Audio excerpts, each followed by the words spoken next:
My name is Jen, and I have a stash problem.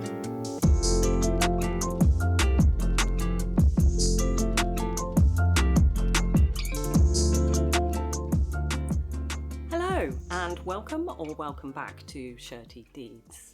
I'm Jen. I like to talk about all things knitting and sewing, and today you are joining me in the not very aesthetically pleasing location of the floor of my sewing room, because we need to talk about this. This is my fabric stash, and this is my big project for 2025. Now, my fabric stash includes new cuts of fabric, things that I haven't yet made anything out of. It includes leftovers from previous projects. It even includes items of clothing that I've picked up in charity shops, things that we've sort of worn out in certain places and I thought I could use the fabric for things. There's a big jumble of stuff here. And I want to get it used up. The main reason I want to get it used up is because this isn't all of it. This seems like a fairly reasonable amount. It's what the cupboard was built for. These are a set of 3 cupboards that were built into the eaves of the house by my husband in this spare room where I have my sewing room.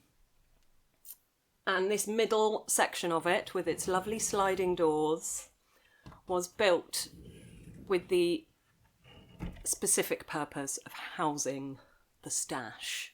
It's about 30 centimetres deep, so not terribly deep, but the shelf's quite tall, so you can really fit a lot in there, and there is a lot on these shelves.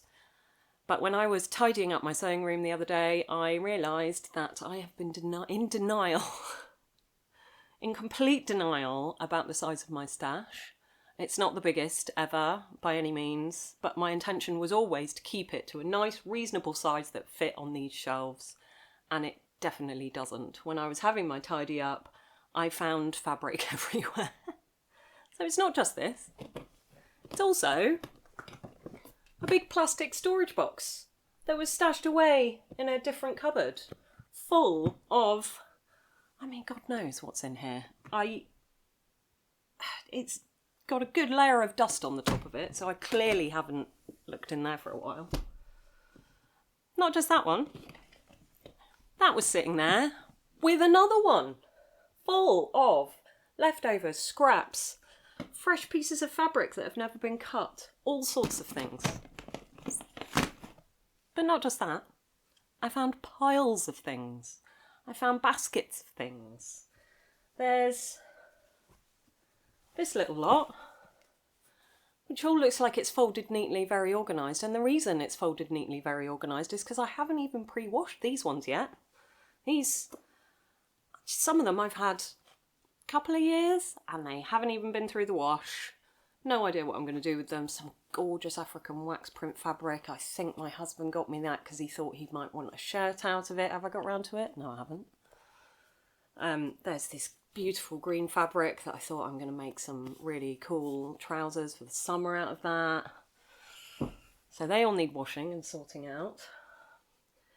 As I mentioned, I tend to collect old clothes because I think the fabric might be good for something.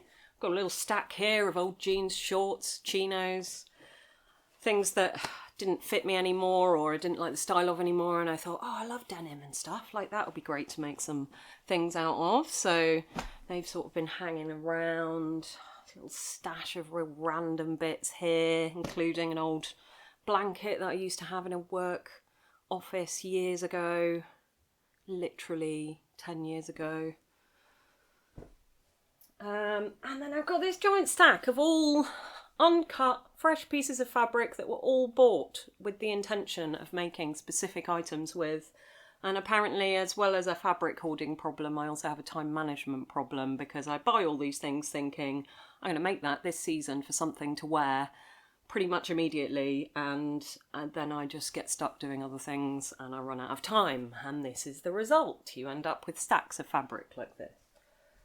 Now, as I said, this is by no means the biggest fabric stash you will ever see, but in our house we like to try to exercise something we call the container principle, where if you have a collection of items such as mugs, plates, pans, underwear, t-shirts, things like that, you have a specific cupboard for them, a specific container for them, a box for them, wherever they might live. I like to go by the idea that once I can't fit all of that type of item into that space anymore, it has outgrown its container and we need to have a clear out and sort out the hoarding problem. This is how I keep my house tidy. And for a good while now, I have been completely in denial about the fact that my stash has outgrown its container, this cupboard, which was intended for it. And it's time to get through some of this stuff. So, for 2025, my sewing goal, my singular sewing goal, is to get to a point where my stash of fabrics fits only in this cupboard on these shelves. I feel like given the amount of fabric that currently doesn't fit in it, that's quite a lofty goal. And it's going to take quite a bit of sewing and sorting out. So I've decided I need to set myself some clear rules that I can stick to all year long and get through as much of this fabric as I can, not just ploughing through it aimlessly, but making items of clothing and other things that I'm going to use to get this under control. So if you are also in a similar position, no matter what the size of your stash, if it is not fitting in its intended container, cupboard, shelving system, whatever it is, and you're feeling overwhelmed by it, and you feel like all this gorgeous fabric is just sitting here and we need to do something with it, then join along. Come on the ride with me this year. Hit the subscribe button, there'll be plenty more videos to do with this mess. And hit the like and leave me a comment if you're also tackling this. Let's get down to my particular rules. I'm allowing myself some leeway with these rules. There's a few caveats which I'll explain as I go along. But rules there must be, otherwise I'm going to keep hopping on lovely fabric websites and spending hours and hours that I could, incidentally, be using actually sewing some things. And I'm just going to keep buying fabric if I don't get really strict with myself about this.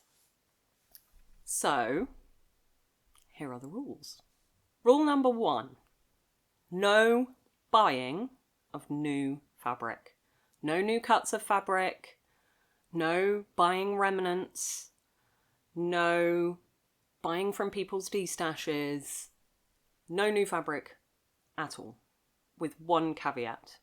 If there is a specific item, essential item that I need to buy fabric for, and the fabric is only being bought for that absolute specific purpose, that is the only time I can buy it. I've got one thing in mind that I know I'm going to have to make this year that I have not got fabric suitable for, which is the seat cushions for the camper van that we're converting.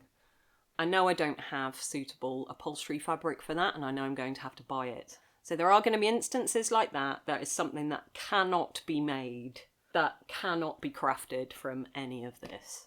Number 2, buying notions is okay, but only if I don't already have something in my notions stash that I can use for that purpose. If I'm going to buy something like thread or interfacing or buttons, anything like that, it has to be for a specific project, bought in a quantity sensible for that project, and only for the purposes of using some of this stash fabric to create a finished item.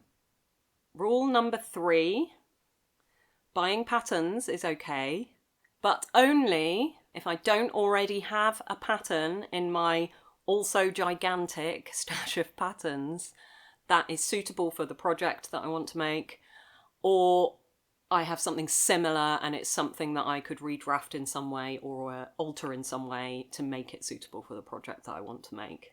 Only if I have nothing like it am I allowed to buy a new pan? Because we're going to try and get the pan stash under control as well. Rule number 4, buying fabric from a charity shop, thrift store, or even clothing from those places is okay, but only if I can see a specific purpose for it, or I am buying it in order to get fabric to add to something else from my stash to make a finished item and get some of the stash down. And number 5, because it's basically rude to refuse a gift, if somebody at some point decides to gift me some fabric over the next 12 months, I will accept it graciously and try to come up with a very good use for it so that it doesn't become a stash squatter. So those are the rules I'm going to try and stick to. I have written them all down on my whiteboard at the other side of the sewing room with the intention that every time I come in here I will be reminded, you ain't going shopping, girl. We're not doing it. We're getting this stash down. We're making it fit its container. And it's going to be an interesting ride. Things that I hope are going to happen as a result of this. I will have some more storage space in this room. So I feel like I can breathe and there's not piles of fabric everywhere. It's not a particularly big room. We need to sort it out. Other things I'm hoping will happen. I'm hoping it might force me to be a bit creative with leftover 1/2 metre here, 3/4 of a metre there, bits of fabric that are left over from previous things. How creative am I going to be able to get trying to combine those into new wearable garments, things that I'm actually going to wear and are going to be useful in my wardrobe? I am quite excited about what I might be able to come up with, so hopefully you're going to be coming along for the ride for those. Other things that I'm also quite excited about. Now, I don't know about you, but I find it almost even more satisfying making an item out of leftovers, scraps, bits and bobs, and old clothing. I almost find that more satisfying than buying a fresh 3 metre length of fabric and making something brand new out of it. There's something that scratches a little frugal itch inside of me and a kind of environmental little gremlin inside of me that really likes using up old stuff and making something beautiful and new out of it. And I think I'm going to have to be doing a lot of that this year in order to get rid of some of this fabric. I have got quite a lot of fresh cuts of fabric, but that's going to have to be interspersed with using up little bits and bobs as well. I think it's going to be a challenge. I think crafting new wardrobe items that I need out of just what I've got is going to mean some wardrobe compromising along the way, but I'm a grown-up, I can do this.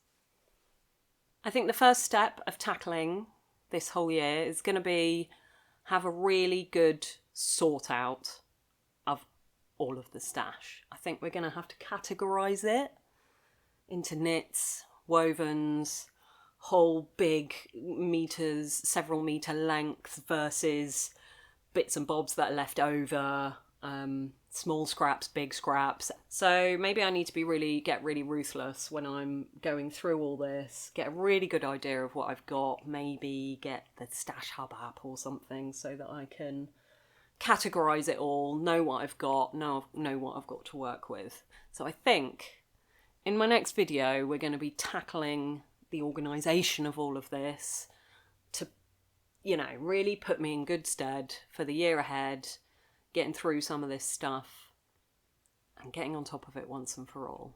Who's with me? This is not the only thing I'm going to be doing this year. I also like to talk about the knitting projects that I've got on the go.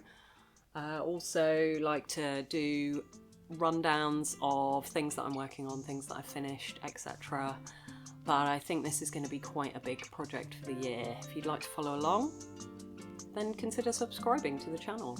Enjoy tackling all of your 2025 sewing and making goals, and I will